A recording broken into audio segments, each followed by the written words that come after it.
Halo guys, selamat datang di channel gua Omon-Omon Saham. Di video kali ini gua akan update laporan BBRI dan laporan Q3-nya Hexa ya guys ya. Untuk BBRI ini sudah final ya guys ya, alias sudah setahun full ya. Nah, laba BBRI ini ternyata naiknya tuh tipis banget guys ya. Jadi tahun lalu itu di 60,1 triliun ya guys ya. Tahun ini itu di 60,155 triliun ya. Ini ternyata Q4-nya meleset ya guys ya. Q4 yang kita harapkan sama dengan Q4 tahun 2024 ternyata turun malahan ya dibandingkan dengan Q3-nya itu turun ya. Jadi akhirnya ya seperti yang kita ketahui ya guys ya, BBRI ini dihukum pasar ya guys ya. Hari ini tanggal 13 ya, 13 bulan 2, 13 Februari itu turun lagi ke 3990 ya. Tetapi guys, kalau kita perhatikan nih guys ya, sebenarnya memang ekspektasi dari investor ini tinggi banget ke bank-bank ya guys ya. Ketika melihat kondisi makroekonomi ya, daya beli Indonesia itu melemah ya, inflasinya itu rendah banget ya, rendah berbagai macam faktor sih guys ya, karena salah satunya karena ada subsidi listrik ya guys ya, itu yang faktor yang cukup gede gitu loh guys ya, yang menyebabkan inflasi kita itu naiknya sangat rendah di bulan Januari kemarin gitu guys ya. Nah guys, jadi tetapi si BBRI ini meskipun secara harga dihukum ya oleh publik ya guys ya, oleh investor, di mana hari ini itu ditinggalin ya, sehingga dia harganya turun 60 poin ya, sebenarnya 40 poin sorry, 0,99% ya. Dalam seminggu ini sudah turun berapa nih ya?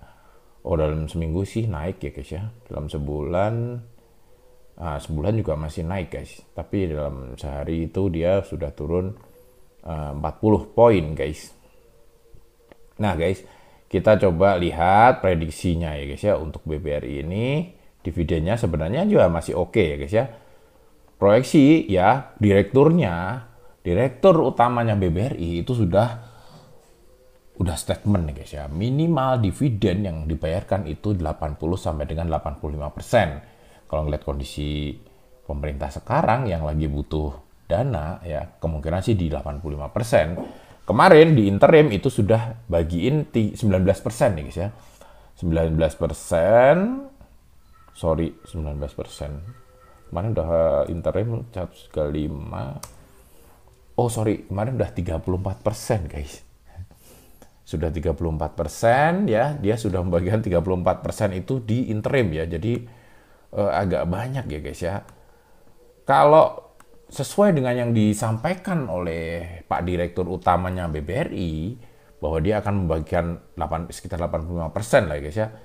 Berarti finalnya nanti kemungkinan adalah 50% labanya akan dibagikan guys ya. 50% dari laba per lembarnya 396 jadinya kemungkinan finalnya itu di 202 ya guys ya. Dengan harga sekarang 3990 ya. Ya final mungkin di 8% lah guys ya. Ya lumayan lah guys ya. Ini labanya di atas deposito nih masih guys ya. Untuk final itu sekitar 5%-an ya guys ya yieldnya ya guys ya. Menurut gua sih ini masih on the track lah guys ya, dengan ekonomi. Memang ekspektasi terhadap bank-bank ini luar biasa tinggi. Mereka berharap bank itu harus terus growth gitu loh guys ya, labanya ya para investor ini. Tapi di kondisi ekonomi yang sangat-sangat luar biasa ya, memang luar biasa menantang sekali ya 2024 kemarin. Bang Omon-Omon sendiri juga ngerasain betapa beratnya 2024 ya guys ya. BBRI masih bisa untung segini, ini sebenarnya ya relatif masih inilah guys ya, masih lumayan lah guys ya, masih oke ini guys ya. Kalau bagi gua ya guys ya, tapi terserah ya. Selama harganya ini masih di sini ya, dimana harga wajarnya itu di 4 ribuan ya.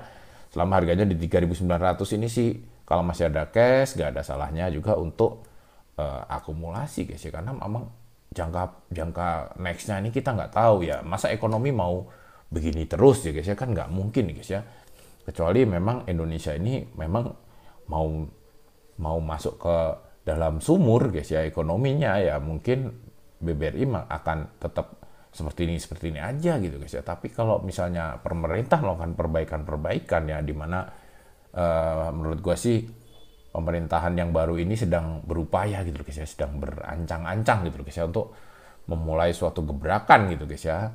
Ya itu kita tunggu aja. Tapi so far ini BBRI dengan labanya yang tidak tumbuh signifikan itu sebenarnya masih cukup bagus gitu loh guys ya.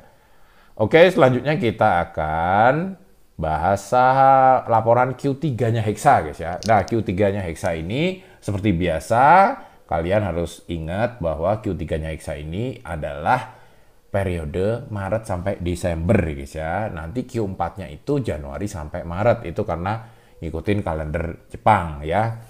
Nah ini di Stockbit ini kok rada kurang ajar guys ya. Ini kok Q2-nya kosong. Jadi ini gua bingung. Akhirnya gua tadi pakai laporan keuangan. Kita lihat langsung ya laporan keuangannya yang ada di situsnya langsung ya guys ya. Tapi gua udah rekap ya untuk per kuarternya. Itu gua rekap. Nah untuk Hexa ini guys, ini sebenarnya penghasilan netonya ini turun ya guys ya. Penghasilan netonya itu turun dari 478 juta ya dolar menjadi 369 juta ya. Ini lesu guys ya. Ini terus bebannya, tetapi bebannya turun jauh ya guys ya. Bebannya sebenarnya juga sudah turun nih guys, tetapi tidak mampu ya, tetap tidak mampu melawan turunnya penghasilan gitu loh guys ya. Jadi dia labanya itu turun nih guys ya. Laba sebelum pajak, sesudah pajak itu nah labanya sebelum pajak itu turun ya, hampir separuh ya guys ya, separuh lebih ya guys ya. Nah ini per saham dasar itu 0,025 ya guys ya. Kalau di tahun lalu itu 0,05 ya per lembar. Ini dalam dolar ya guys ya. Ya ini sekitar 400-an rupiah ya guys ya kalau dirupiahkan ya guys ya. Sekitar 400 untuk periode sampai dengan Q3 ya. Nah tapi berita positifnya guys, itu secara kas ya guys ya. Nah guys ya, bagusnya secara kas ya itu naik ya guys ya. Dari 19 ke 27 juta dolar ya. Kalau misalnya ini kasnya naik ya, kemungkinan dia punya banyak duit gitu loh guys ya, berarti guys gitu. Tapi ya belum tentu sih semuanya akan dibagikan, tapi selama ini Hexa ini secara historis dividennya itu selalu oke-oke aja gitu loh guys ya. Nah gini guys, proyeksi Hexa untuk dividennya jadinya sedikit terkoreksi nih guys ya. Nah gini guys, gua tadi udah, karena di Stockbit itu datanya kosong, gua ambil data dari Mirai ya guys ya.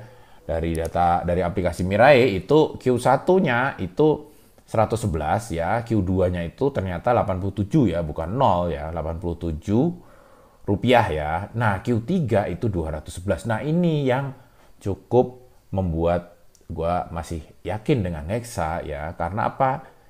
Dia sudah berhasil mengembalikan jalurnya ke jalur yang tepat gitu loh guys ya. Jadi per quarter itu udah bisa laba 200-an per lembar ya. Kalau Q1 itu cuma 111, Q2-nya hancur dia 87 aja per lembar. Q3 itu udah bisa 211 gitu loh guys ya. Nah guys, kalau kita proyeksikan guys ya untuk laba trailing 12 month ya, dari Q1, Q2, Q3 2024 ditambah dengan Q4-nya 2023 itu bakalan kayak gini nih guys ya. Ini guys ya, ini tambah ini guys ya, ini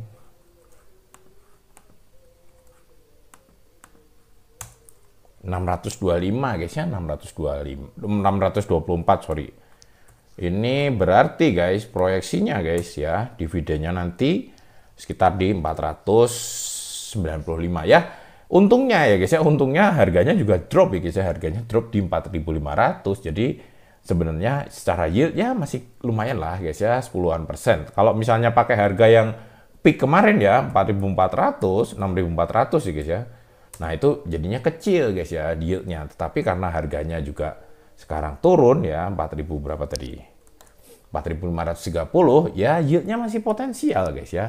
Nah, gua sih di Hexa ini ini guys ya, sifatnya dividen reinvest ya guys ya. Jadi gua itu memang ngincar dividennya guys ya. Jadi kita tidak jual, harga turun pun kita tidak jual. Jadi kita justru kita akumulasi gitu loh guys ya. Justru kita akumulasi karena memang Hexa ini sepanjang 20 tahun terakhir itu selalu bagi dividen, nggak pernah absen sama sekali ya guys ya. Dan dividennya pun lumayan gitu loh guys ya. Gitu. Jadi kita masih sangat percaya dengan perusahaan-perusahaan seperti ini gitu loh guys ya. Jadi menurut gua sih Hexa ini dengan harga sekarang potensi yieldnya 10% ini masih cukup oke ya. Disclaimer on ya guys ya, tetap dividen ini adalah keputusan dari manajemen ya, tidak ada jaminan bahwa nanti akan bagi dividen gitu loh guys ya, meskipun sepanjang 20 tahun terakhir Hexa ini selalu bagi dividen gitu loh guys ya. Karena kenapa gue selalu sampaikan disclaimer on, jangan sampai gitu loh guys ya, kalian hanya mengambil keputusan hanya dari video ini gitu loh guys ya, tapi harus dipikirkan sendiri gitu loh guys ya, dan resikonya ditanggung masing-masing gitu loh guys ya. Jangan sampai nanti manajemennya memutuskan tidak bagi dividen, terus kalian menyalahkan Bang Omon-Omon. Ya, mungkin kayak gitu dulu guys ya omon-omon kali ini. Kesimpulannya BBRI masih oke, Hexa pun juga masih oke dengan harga yang sekarang guys ya. Harganya udah cukup murah. Ini masih oke untuk investasi dividen gitu guys ya. Oke, mungkin gitu dulu. Sampai jumpa lagi di video-video selanjutnya. Wassalam.